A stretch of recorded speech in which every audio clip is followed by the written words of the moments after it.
What's up, YouTube?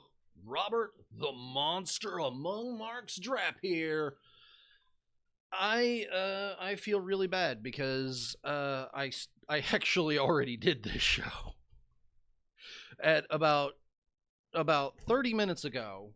When I first sat down, and I started recording this episode, and I went off on everything I thought, but the recording software I used decided not to broadcast unto you all my wisdom. So I'm going to come back and I'm going to melt the microphone again. Why? Because I am the monster among marks.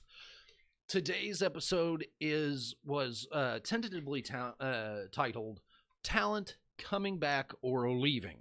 Now, I did write these ideas before the amazing Talk Is Jericho podcast. I believe it was called "The Emancipation of Jon Moxley," which was the interview Jericho did pre-Double or Nothing with Jon Moxley, aka Dean Ambrose, and it is a fascinating look into how things work backstage and how he viewed his creative process was being stifled by WWE, and he did it in such a very classy manner, such that with the cliff notes here, he wasn't telling it as a person who was bitching about a former employer or griping about certain things that happened.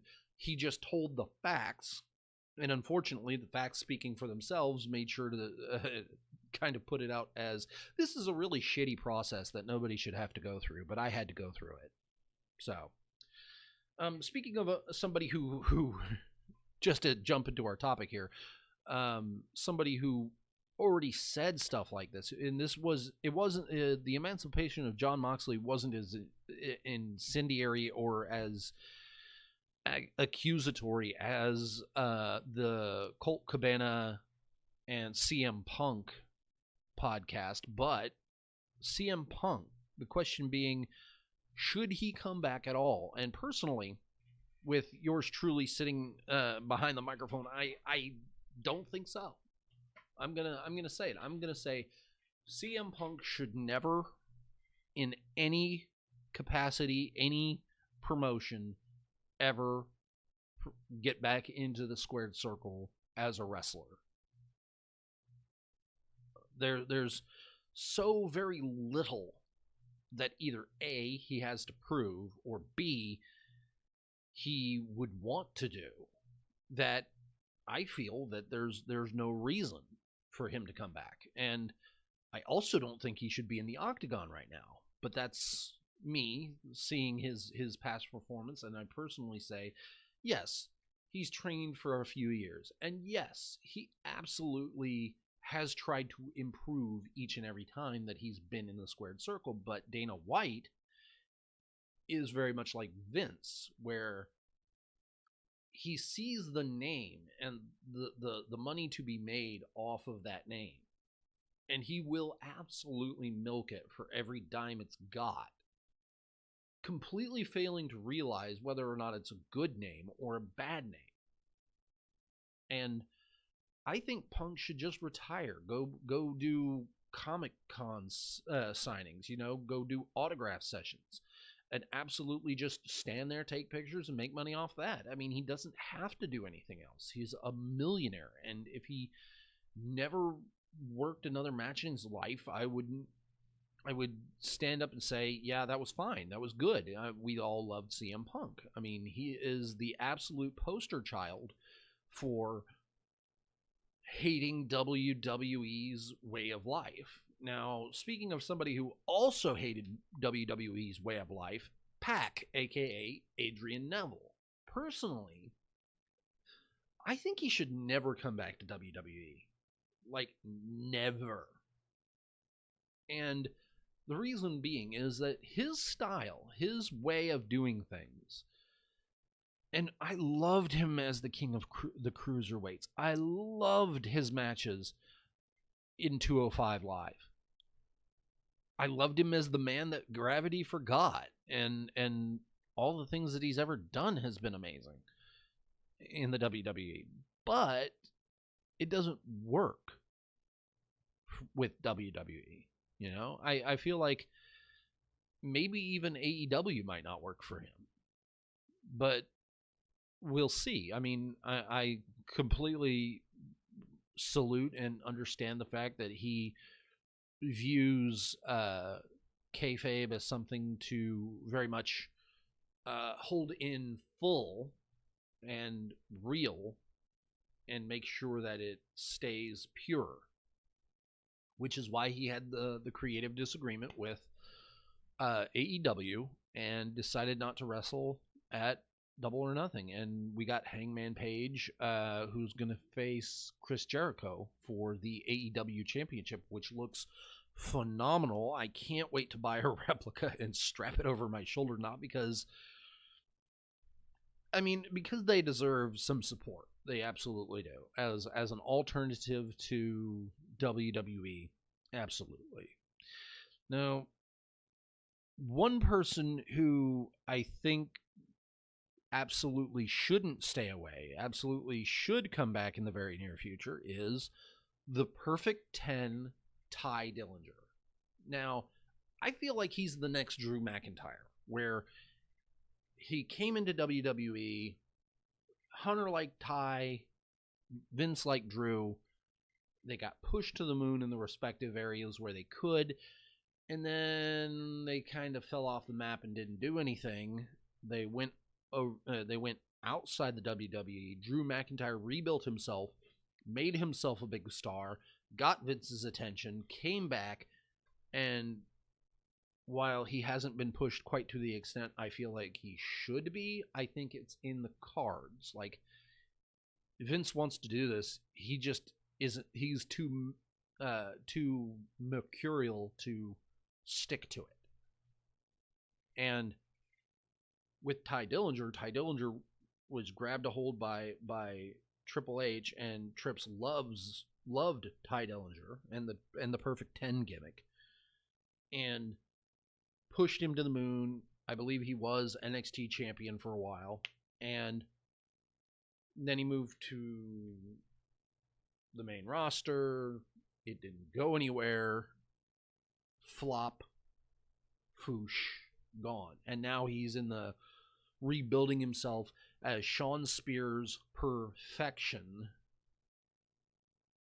And he really comported himself very well in the what I'm going to call in the buy-in battle royal, as did a couple of guys that I was very impressed with, MJF and Sunny Days. Sunny Days, a former suicide survivor. I'm a big mental health advocate, so I like that he took the pain and the struggle and the internal war that he had with himself, found a positive outlet for it, and became this amazing wrestler, and had a couple really great spots in the battle royale, as did I want to say his name is David. I can't remember what his last name is. He's the double amputee. He hit a 619 and then did the 450 splash off the ropes, helped by Ty Dillinger, and was then pitched out. You know, I think he pitched Ty Dillinger out. You know, like, oh hey, no man, every man for himself. But speaking of every man for himself, I think one that's gotten lost in the shuffle, and one I'm not sure about entirely, is Luke Harper. Personally, I think it should be every man for himself in the WWE. Like we don't need him to be part of a tag team anymore, so it needs to be him as a single star. And if it were me booking it, I would have him face a returning Bray Wyatt as kind of more callback to what Bray's doing, and straight up say, listen, no, this is not who you are. I know who you are. This whole bubbly, smiley persona, that's a lie. That's an absolute farce. That's the mask you're wearing. When you break out the Fiend, that's the real Bray Wyatt coming back. I know that monster. I dealt with that monster. I loved that monster. That monster was my brother. And now you've tried to take him away from me. No, I'm going to beat the shit out of you. And that should be a massive program, culminating months, getting a lot of attention, getting a lot of promos, getting a lot of heat and attention, and I love it. But if you're not going to do that, if you're not going to give him an important program, what the hell are you paying a amazing single star like Luke Harper for? I mean, there's no purpose behind him staying if you're not going to give him anything. And he tried to get out in front of it. He tried to do what Ty Dillinger did and basically say, no, yeah, I'm formally asking for my release in the middle of public. You need to help me leave because I don't want to be here anymore. And I think that should be kind of a thing. Like, if there should be a clause in your contract that if you're not satisfied, if you're not utilized in such a way that you deem that can be agreed by all and sundry to be positive, then you have the option to walk away because they're independent contractors. Yeah, no, I said it. Then they should be allowed to go whenever they please. But here's the thing. It all ultimately lands on Vince McMahon's shoulders to do something. And with the Emancipation of Jon Moxley podcast by Chris Jericho being out there and showing a light on Vince's thought process, you're never going to get him to do it. You're never going to have him happen it. So the question then becomes, will the departure of Vince McMahon help bring talent back, or will it drive them further away? And in my mind, I gotta say, it's very much dependent upon the talent. Now, personally, I think certain talent will never come back if Vince is not there. And that's the number one name on my list is the person I started the podcast with, Phil Brooks, a.k.a. CM Punk. Why? Because while Phil holds Vince very much accountable for a lot of the things that happened in WWE, I feel like if Vince went to him, came up, said, listen, like at a con, went up, had paid his money, said, Phil, I'm here. I'm humbling myself before you. I didn't want to send any lawyers or nothing. Hell with that. I wanted to come to you man to man. I have this offer that I have penned myself.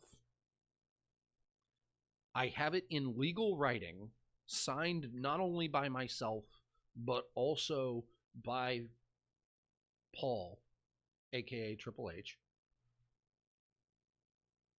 You will get the Brock Lesnar treatment. You work 60 days a year. You work anything else you want beyond that. You let us know. We'll do it. You have complete creative control over who you wrestle, when you wrestle, how you wrestle. And, well, within certain PG guidelines, which I'm sure you understand, just for safety's sake.